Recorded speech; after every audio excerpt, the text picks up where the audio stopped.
The sharp upper jaw bites into the body of the autumn leaf. The fat and beautiful body is a rare delicacy. The supreme military doctor has the right to eat first. Any moving object is difficult to escape their huge teeth. In the middle of the night, the palace has built a temporary shelter in the form of a wall. Protecting the future safety is the sacred duty of all military doctors. Even such a powerful kingdom will face a 10-level challenge. After this eye-catching leaf in front of my eyes, I will use my own 10-level action to completely subvert the perception of the army. The autumn leaf, which has been fertilized, is about to bear fruit. The fertilized autumn leaf will die slowly due to the energy consumption. Cruel reptiles will devour their leaves. Now all hope is on the autumn leaf. In order to avoid danger, it must dig down quickly. Now it has no helper. All work must be done by itself. As the depth increases, the wings become its biggest burden. Nothing can delay the progress of excavation. Later, bend your body and use your hind legs to break your wings. In order to build its empire, this pain is obviously not worth mentioning. Once you open the passage to the underground, it will lock itself in the darkness forever. After the autumn leaf, it sacrifices its body to produce the first batch of eggs. In the early morning, there is no food in the cave. In the future, by consuming the muscles on the wings, and by dividing a part of the brain as food, it will barely survive. Later, before leaving the nest, it will take a small group of military silk from the military market and put it in its own mouth as a dowry. In order to cultivate military silk to grow quickly, it does not hesitate to cultivate it with excluded eggs. Now the first batch of small male ants have taken over the work of the real army. They rely on the bacteria in their breath to maintain the growth of military silk. With the supply of the first batch of food, they can safely lay eggs after the autumn leaf. But as the ants grow bigger and bigger, they need more food to feed the military silk. At this time, you need a more professional predator. In the future, a large amount of food will be converted into egg yolk and stored in the egg, so that it can hatch a larger body in the process of growth. This large batch of larvae has sharp jaws, and inside the jaws, there is heavy metal such as copper.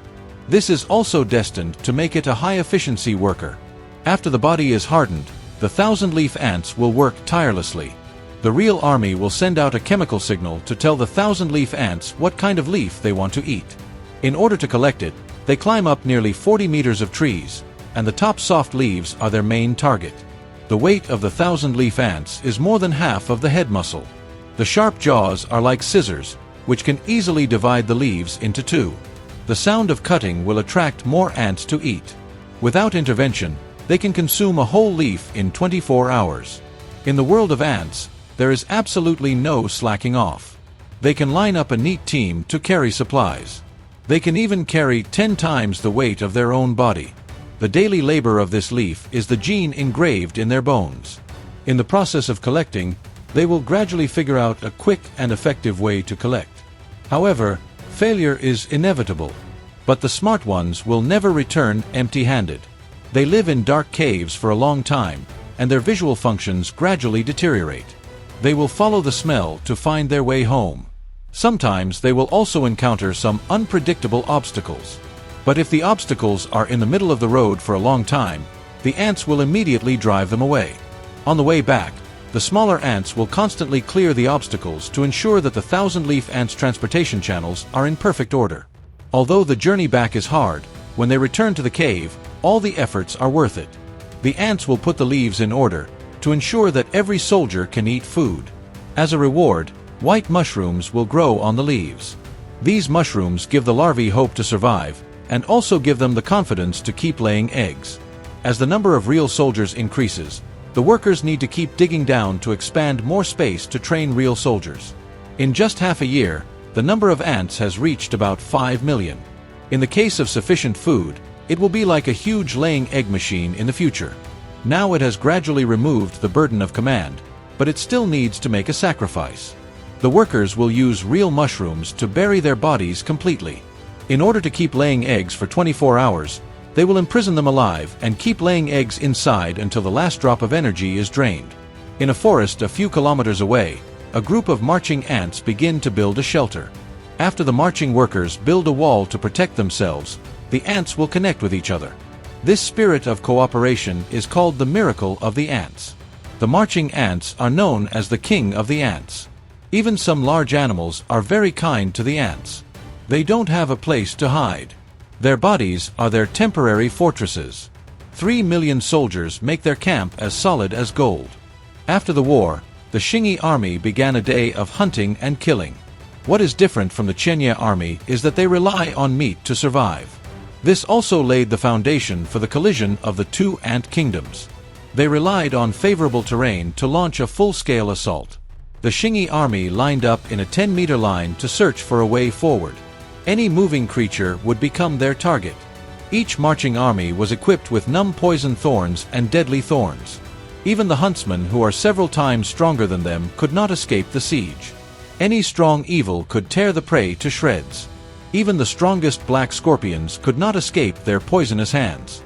Any resistance would be futile in the face of the huge siege. Even the yellow bees on the trees would be their targets. The marching army was brave enough to kill the bees all the way. However, the poisonous yellow bees could only save themselves. The larvae inside were their daily snacks. Rather than searching hard, it seems that invasion is the best way to get food quickly. The Xingyi army climbed up the big tree. A group of black scorpions chose to camp on the tree to avoid the enemy. A war could not be avoided. After the marching army sent out the soldiers to launch an assault, the black scorpion soldiers rushed to fight the enemy. However, the huge larvae of the marching army had an advantage. They bit the body of the black scorpion and jumped from the top of the tree. The soldiers fell like raindrops, weakening the black scorpion's power.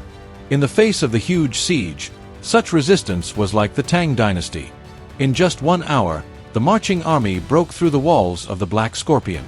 The fat and beautiful larvae were the source of the protein. This raid gave the Xingyi army a lot of food.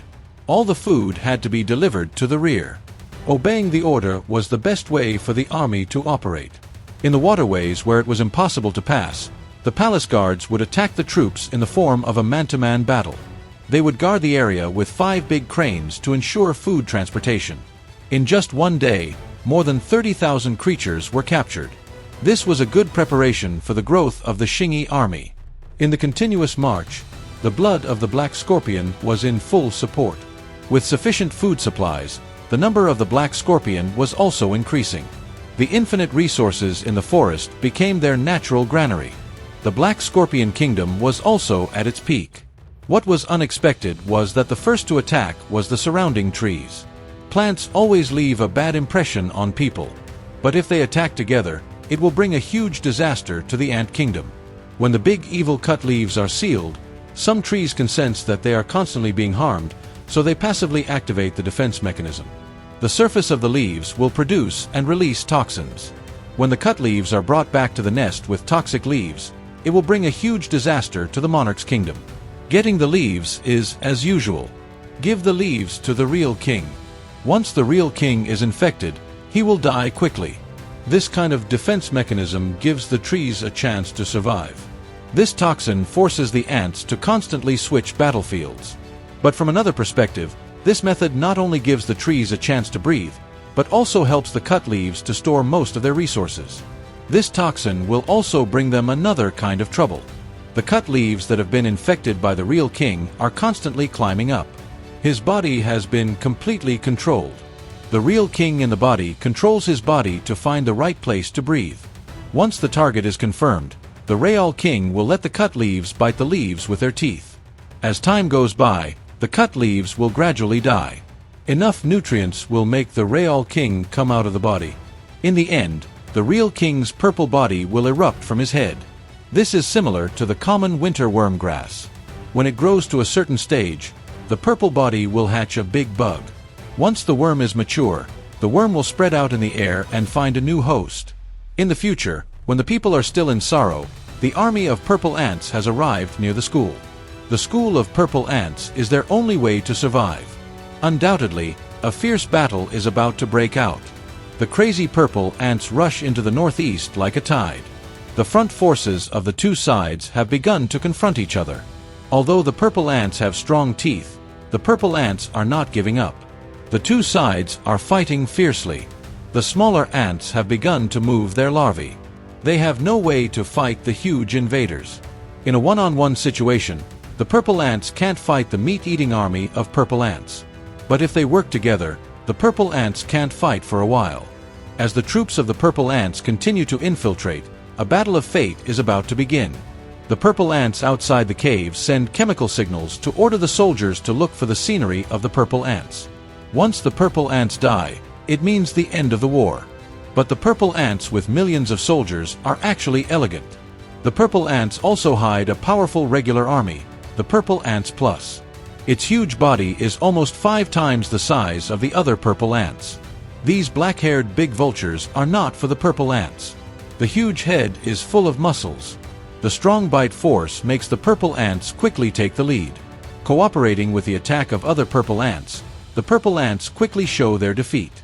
The army of the purple ants sees that the situation is getting worse, and they start to retreat. The purple ants regain control of the situation. The cave is full of corpses. The purple ants must start cleaning as soon as possible. The dead ants will infect the real army. The purple ants with old bodies will take the initiative to clean up the work. They throw the corpses into the deep pit. In this battle, the purple ants have lost many soldiers. Cruel wars never have a real winner. The old public ants carry the corpses, and their bodies will also be infected by the corpses. So they can't go back to the nest to work. The dark tombs are their final home. They will work here until they die. This may be a chance for the kingdom. In the future, the firstborn winged ants, these male or female flying ants, will fly in the right weather, so as to continue the bloodline of the Qing Empire and the Empire. The overbearing regular ants will not give up easily. They will recuperate in the future, and once they regain their vitality, they will come back again.